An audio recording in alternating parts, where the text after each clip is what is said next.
It's April 18th, 2013, and this is your week in new and noteworthy iOS games.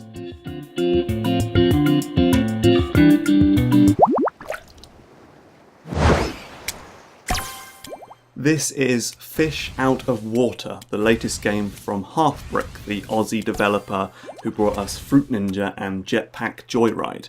This game has you skipping a fish across the ocean surface like a pebble in the hopes of impressing a panel of crabs and finishing loads and loads of missions. The act of throwing those fish is kind of fun. It has a nice tactile feel to it, and picking the different animals from Finlay the dolphin to Micro the whale has a kind of a strategic twist to finishing the missions. But as you don't have all that much control over the skipping, it all feels a bit hands-off once you let go of the fish. As a consequence, it's hard to get better at the game and it feels kind of repetitive and ultimately a little bit forgettable.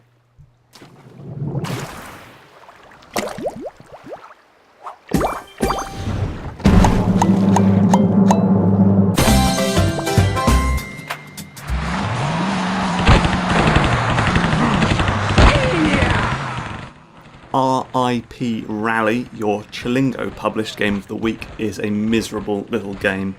It's ostensibly about gunning down hordes of zombies with your gun-toting stock car, but it's more often about wrestling with the controls and tumbling off a cliff.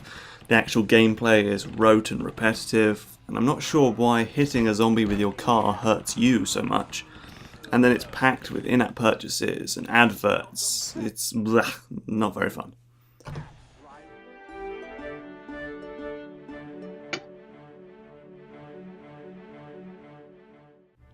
Trial of the Clone is a comedy choose-your-own-adventure story from Zach Weiner, the guy who writes Saturday Morning Breakfast Cartoon. It's a book about high fantasy, science fiction, and poop jokes. There are branching paths, stat-swapping fights, and different weapons to use. But you got all that in the real-world Dead Tree paperback edition. This app, made by the digital gamebook gurus at Tin Man Games, adds in a soundtrack, achievements, multiple book paths, and narration from Will Wheaton. It's pretty funny, and the app is very well put together. Black bones of some ancient beast of the sky. Anti-gravity chandeliers wobble gently in the breeze above you and give their twinkling light to the room. 22.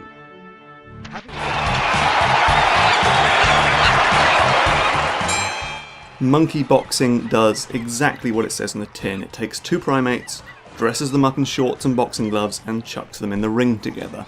PETA would love this app.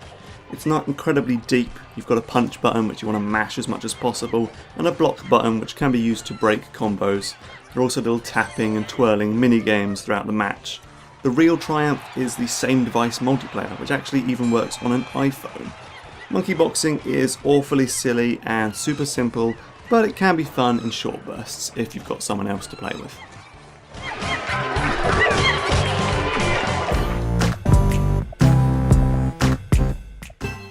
The original They Need to Be Fed was a game about gravity.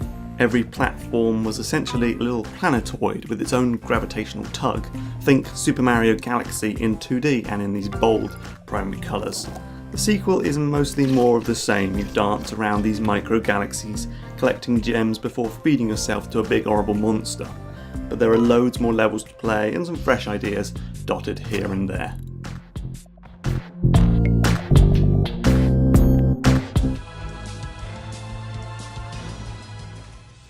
Ark of Sinners feels a bit like an old school Castlevania game. You've got undead enemies, tricky platforming sections and a nice gothic setting. But this isn't going to dethrone Super Castlevania anytime soon. The controls are a mess, the combat regularly boils down to button bashing, and the game, as far as I've played, seems to be an endless string of cage match brawls and uninspiring platform bits. This is actually a port of a 2-year-old WiiWare game that was eviscerated by critics at review. It currently has a devastating 32 Metascore on Metacritic. Sadly, as good as this game looks, as promising as it looks to be, it's definitely one to skip.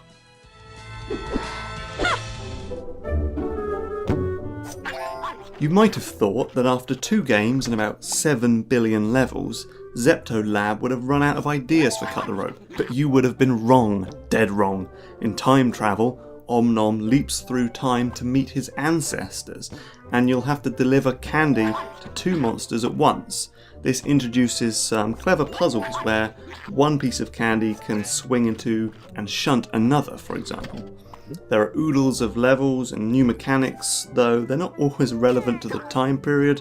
I'm not sure what the Renaissance has to do with freezing time, but you can never go wrong with some more Cut the Rope. It is one of the best puzzlers on the App Store.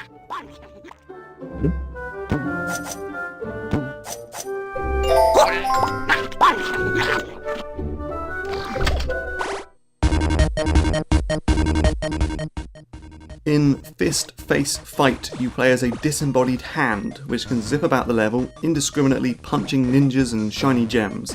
It's a game about reflexes and feels a bit like Fruit Ninja, as if played in staccato bursts, or Fruit Ninja under a strobe light. It's a bit weird, but the fast pace and short levels make it quite absorbing. It's free to play, so expect full screen adverts and some slightly grindy gameplay as you earn enough coins to proceed.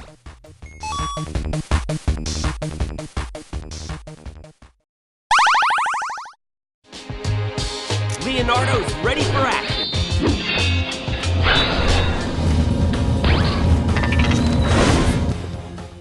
The Teenage Mutant Ninja Turtles are the latest characters to get their own endless runner on the App Store. You know the drill by now. Donatello and his pals automatically run from the left to the right, and you tap to leap over obstacles. It also has some combat, but it's quite tricky to pull off, as everything from jumping to blocking to fighting is based on tapping anywhere on the screen.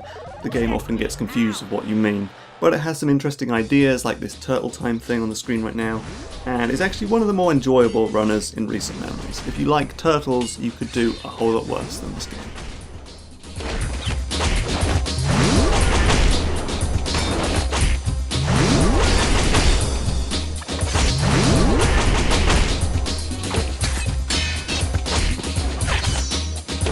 We took you down, creep!